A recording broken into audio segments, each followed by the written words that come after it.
Dairy ओनर्सची आणि manufacture म्हणजे milk and milk products याच्यामध्ये आज मीटिंग मी सगळ्यांची बोलवली होती. उद्देश हा होता की डेअरी सेक्टरमध्ये जे फसाईचे रेग्युलेशन्स आहेत, स्टँडर्ड्स आहेत, म्हणजे सगळ्या सेक्टरमध्ये आहेत, त्याच्यामध्ये डेअरीचे पर्टिक्युलरली बोलवली होती, कारण तो खूप मोठा इश्यू आहे, अनेक वर्षापासून आहे. अत्यंत चांगले लोक काम करणारे त्याच्यात आहेत आणि काही त्याच्यामध्ये चुकीचं काम करणारे पण आहेत. आणि म्हणून FDA म्हणून आम्ही काय कारवाई करणार as a regulator. FDA is a regulator आणि फूडच्या बाबतीत म्हणलं फूड कमिशनर स्टेट म्हणून आम्ही रेग्युलेट करतो जे फसाईचे नॉर्म्स आहेत. कारण फसाई ॲक्ट हा 2006ला आला, त्याचे रूल्स 2011ला झाले आणि 2011 पासून आतापर्यंत वेगवेगळे रेग्युलेशन किंवा स्टँडर्ड्स फसाईने डिक्लेअर केलेले आहेत. ते मॅन्डेटरी आहे सर्वांवरती. जे जे फूड बिझनेसेसमध्ये आहे, ज्याला आपण FBO म्हणतो, फूड बिझनेस ऑपरेटर, ते रजिस्टर्ड असणं हा भाग वेगळा आहे. पण त्यांनी कोणत्या कोणत्या प्रकारचे स्टँडर्ड्स जे जे प्रॉडक्ट आहेत त्याला वापरायचे, त्याप्रमाणे प्रॉडक्ट तयार करायचे किंवा सेल करायचे, हे त्याच्यामध्ये स्टँडर्ड्स दिलेले आहेत. त्याच्यामधला एक भाग म्हणून जे मिल्क अँड मिल्क प्रॉडक्ट्स आहेत याच्यासाठी जे स्टँडर्ड्स लागतात ते त्यांनी पाळावेत, ते त्यांनी इम्प्लिमेंट करावेत. या दृष्टिकोनातून एक इंटरॅक्शन सेशन, कायद्याचे प्रोव्हिजन, रेग्युलेशन्स कोणते आहेत ते त्यांना आम्ही सांगितले. त्यांचे जे काही इश्यू होते ते आम्ही समजून घेतले आणि यातून पुढे खूप स्ट्रिक्टली याच्यावरती इन्फोर्समेंट होईल. राईट फ्रॉम कलेक्शन सेंटर गावातलं जे असेल तिथपासून ते म्हणजे तुमचा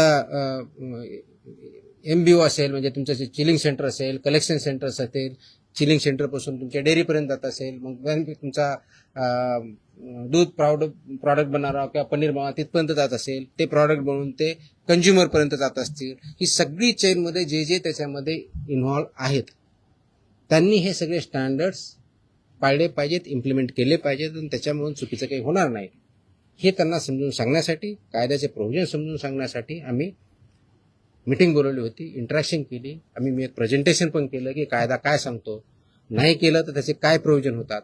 तर 2-3 ठळक ज्या गोष्टी आहेत त्याच्यामधल्या, तर एक पहिलं की अनसेफ फूड हे कशाही परिस्थितीत टॉलरेट केलं जाणार नाही, इन्क्लुडिंग मिल्क प्रॉडक्ट्स. अनसेफ फूडची डेफिनेशन कायद्यात दिलेली आहे, त्याच्यामुळे मी इथं बोलत नाही, ते तुम्ही वाचू शकता, त्याच्यात क्लिअरली आहे. दुसरं अडल्चरेटेड फूड, तिसरं मिसब्रँडेड, चौथं सबस्टँडर्ड आणि अजून काय एवढंच नाही. सो अशा प्रकारच्या कॅटेगरी आहेत आणि या प्रत्येक कॅटेगरीला काय पनिशमेंट आहे हे कायद्यामध्ये दिलेलं आहे. तर ते व्हायलेट तुम्ही करू नये. त्याचे जे वेगवेगळे रेग्युलेशन्स, पहिला रेग्युलेशन फॉर रजिस्ट्रेशन कंपल्सरी आहे, ते बऱ्यापैकी इम्प्लिमेंट आहे आजच्या डेटला, रजिस्ट्रेशन आणि लायसन्सिंग, पण ते तेवढ्यापर्यंत चालत नाही. फूड प्रॉडक्ट्सचे जे 2011चे स्टँडर्ड्स आहेत ते बऱ्याच वेळेस कॉम्प्रोमाइज केले जातात, ते करता येणार नाही. मार्केटिंगच्या किंवा ॲडव्हर्टाइजिंगच्या बाबतीत चुकीचं लिहिलं जातं, ते करता चालणार नाही.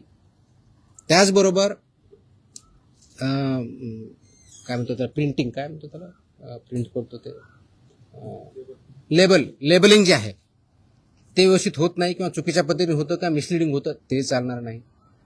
पॅकेजिंग, त्याचे स्टँडर्ड्स ठरवले आहेत, ते पॅकेजिंग त्याच पद्धतीनं पाहिजे, ते चालणार नाही.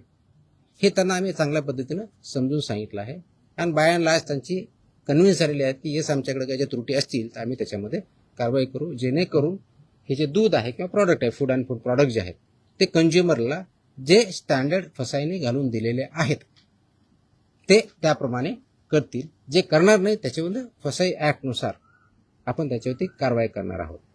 आता हे standard over a period of time आलेलं 2011 पासून आतापर्यंत